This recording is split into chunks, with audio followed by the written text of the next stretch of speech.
Opération militaire aux frontières, coup de fil entre dirigeants qui ne donnent rien, menace économique. On vous explique pourquoi une menace de conflit armé plane entre la Russie et l'Ukraine. L'origine du conflit, c'est vraiment l'entrée possible de l'Ukraine dans l'OTAN. En septembre 2020, le président ukrainien valide une nouvelle stratégie de sécurité nationale qui prévoit un rapprochement avec l'OTAN en vue d'y adhérer. C'est un scénario qui ne va pas du tout à la Russie. Vladimir Poutine n'a pas du tout envie de voir l'Ukraine, qui appartenait jusque dans les années 90 à l'Union soviétique, rejoindre une organisation militaire dans laquelle il y a les États-Unis, la France et puis plein d'autres pays européens. Du coup, à partir de cette annonce, il va y avoir quelques mouvements militaires à la frontière ukrainienne, et puis la Russie va dire qu'elle se met à surveiller les manœuvres de l'OTAN, notamment en mer Noire. Mais le point de bascule, c'est vraiment en décembre dernier, quand la Russie propose un nouveau traité de sécurité européen. Dedans, il y a différents volets, dont un sur le statut de l'OTAN. La Russie ne veut absolument pas que l'OTAN s'étende plus à l'Est, notamment en intégrant des nouveaux pays et l'Ukraine. C'est un point non négociable, sauf que l'OTAN n'est pas du tout prête à remettre en cause sa politique d'ouverture et elle veut laisser le choix à l'Ukraine. Ça aussi, c'est pas négociable. Face à ce rejet en bloc et en vue des prochaines négociations sur ce fameux traité de sécurité en Europe, la Russie met la pression. Elle envoie 100 000 soldats à la frontière, les Occidentaux réagissent immédiatement et disent craindre une invasion de la Russie en Ukraine. Là, c'est le début de l'escalade.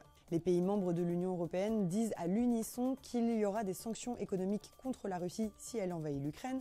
Il y a des coups de téléphone entre Vladimir Poutine et Joe Biden, entre Vladimir Poutine et Emmanuel Macron. Les représentants diplomatiques russes et américains se rencontrent plusieurs fois, mais rien ne bouge, tout le monde reste campé sur ses positions. Les premières négociations autour de ce traité de sécurité en Europe s'ouvrent à Genève le 10 janvier.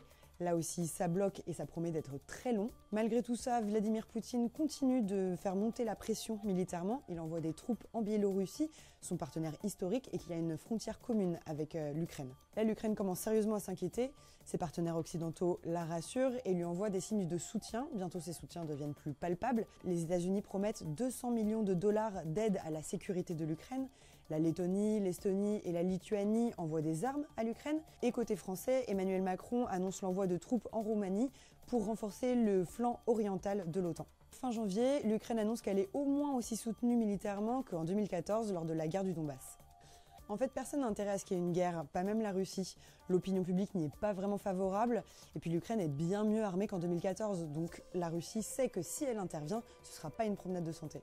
En plus de ça, tout le monde semble s'accorder à dire qu'il faut effectivement un nouveau traité de sécurité en Europe. Le problème, c'est que ni les membres de l'OTAN ni la Russie ne semblent prêts à faire un pas l'un vers l'autre, notamment sur le statut de l'OTAN. Du coup, ça bloque, la pression militaire augmente aux frontières, et en fait, c'est là qu'est le problème selon les experts. En fait, ça fait plus de 2 mois et demi qu'il y a des militaires de part et d'autre de la frontière. 2 mois, c'est long, c'est fatigant, et puis il y a des exercices militaires avec à chaque fois des risques. Une balle perdue, un incident, un tir, ça entraînerait une représaille côté adverse.